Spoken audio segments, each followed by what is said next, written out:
নির্বাচিত কাউন্সিলর নতাইবের কারণে এলাকাভিত্তিক সেবা ব্যাহত এই কথা জানাইয়ে city mayor doctor Sadat Hossain. তিনি আরো কইদে জনগণের প্রকৃত সেবা দিবার লাই ইনফ্যাক্ট লোকাল কাউন্সিলর যদি ন থাকে তইলে আসল সেবা গান দিয়ন খুব কঠিন হয়ে দাঁড়ায়। 12 মাস এই চেয়ারত তাকিয়ে সাদাত হোসেন বুঝিত ফাইজি জনগণের প্রকৃত সেবা দিবার লাই এলাকা ভিত্তিক নির্বাচিত কাউন্সিলর যদি ন থাকে তইলে জন্ম নিবন্ধন হতে শুরু করিয়ে এনআইডি কার্ড, ফ্যামিলি কার্ড, ময়লা ও আবর্জনা পরিষ্কার, পর্যাপ্ত লাইট, ল্যাম্প পোস্ট, রাস্তা সংস্কার এলে প্রত্যেকখান সার্ভিস দেয়া খুব কঠিন হয়ে দাঁড়া। তাহলে আইন আর উনি কি হইতো স্যার মূলত ডাক্তার সাদাত হোসেন যে 23শে ফেব্রুয়ারি যে মেয়াদটা আমার আছে সেই মেয়াদের পরে অবশ্যই যাতে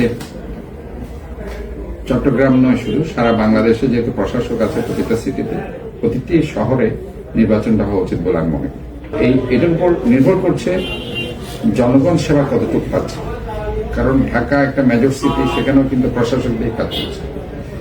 আপনার খুলনা, রাজশাহী, সিলেট প্রতিটা বিভাগীয় শহরে কিন্তু প্রশাসন দিয়ে কাজ চলছে, যেটা আসলে কাজ করাটা আসলে তাদের জন্য কঠিন। আমি মেয়র হিসাবে যেটা ফ্যাসিলিটিস পাচ্ছি অ্যাজ বিকজ আমি একটা পলিটিক্যাল লিডার, আমি একটা দল করি, যার কারণে কি আমি দলের একটা সাপোর্ট পাচ্ছি। সাধারণ কিছু পেশাজীবী আমাকে পছন্দ করে, তারা আমাকে সাপোর্ট করে, যার কারণে আমি কিন্তু চট্টগ্রামে ইনশাল্লাহ অন্যান্য জায়গার চাইতে ভালো কাজ করতে পেরেছি। আমরা জলাবদ্ধতা একটা ভালো জায়গায় নিয়ে যেতে পেরেছি, নিরসন করতে পেরেছি। আমরা এখানে সবুজ খেলার মাঠ করছি, আমরা ফ্যামিলি কার্ড দিয়েছি, আমরা স্কুল হেলথ কার্ড দিয়েছি, আমরা টাইফয়েড ভ্যাকসিন দিয়েছি, আমরা হিউম্যান প্যাপিলোমা ভাইরাস ভ্যাকসিন দিয়েছি মেয়েদেরকে, কুকুর নিধন না করে আমরা কুকুরদের ভ্যাকসিন দিয়েছি। তো ওভারঅল কাজগুলো কিন্তু আমরা করছি রেগুলার বেসিস, এবং এখন প্রায় 60টা রাস্তার কাজ শুরু হবে এবং পার্কের কাজগুলো হচ্ছে। তো ওভারঅল সব মিলে আমি মনে করি ইজ ভেরি ইম্পর্টেন্ট জনগণকে প্রত্যক্ষভাবে হেল্প করার জন্য একটা বৈধ ইলেকশনের কোনো বিকল্প নেই।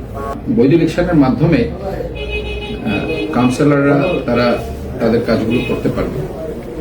আর আমি যেটা মনে করি, আমার যে রাজনৈতিক যে জীবন প্রায় এখন 36, 37, 38 বছর হয়ে গেছে, আমি আসলে এখনো পর্যন্ত আমার ব্যক্তিগত মতামত এখনো পর্যন্ত এক্সাক্ট কতগুলো লোক আমাকে লাইক করে আমি জানি না।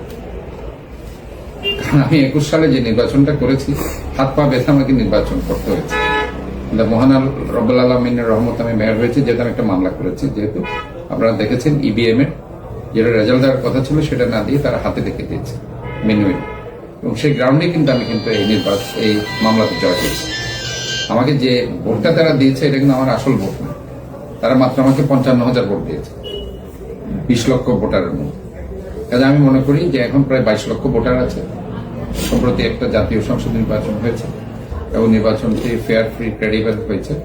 তা আমি আশা করব যে আমাদের যে নতুন সরকার রাষ্ট্রনায়ক তারেক রহমানের নেতৃত্ব হচ্ছে, যে নির্বাচনটা সদ্য হয়েছে তার চাইতে আরো বেশি ক্রেডিবল একটি স্থানীয় সরকার নির্বাচন হোক এবং সমস্ত দল সেখানে অংশগ্রহণ করুক, তাদের মতামত ব্যক্ত করুক। জনগণ নির্দ্বিধায় যেভাবে এই জাতীয় সংসদে ভোট দিয়েছে তারা আসুক, এবং আমার পক্ষ থেকে নির্বাচনকে আরো বেশি গণমুখী করার জন্য, আরো বেশি fair, free, transparent and credible, neutral করার জন্য যেটা যেটা করার দরকার আমি আমার ব্যক্তিগত পক্ষ থেকে আমি সার্বিকভাবে সহযোগিতা করব।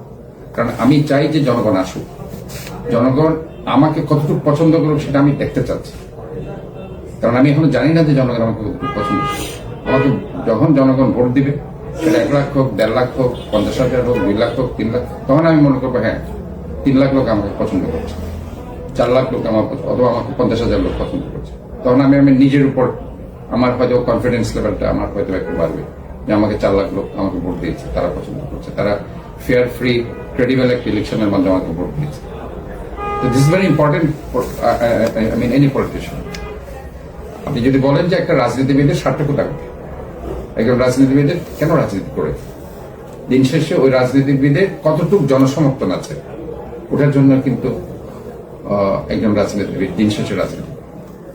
আমি যখন দেখবো যে জনগণ আমাকে চাচ্ছে না, আমার নিজেরই উচিত আমাকে রাজনীতি থেকে সরে যাবে, এটা আমি ফিল করে আমি এটা মনে করি।